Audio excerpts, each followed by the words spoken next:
Hi, in this tutorial I'm going to show you how to set shortcuts in Audacity. So if you would like to change or set a new shortcut, you need to go to Edit tab on the left upper corner, and after that you need to go to Preferences or use shortcut from your keyboard Ctrl+P. Now preferences with audio settings should be successfully loaded here, but of course we are interested in to open shortcuts tab, so I click here.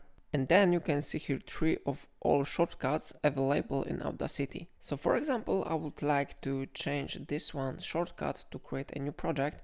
So I click on this one shortcut and I clear this shortcut by clicking the clear button.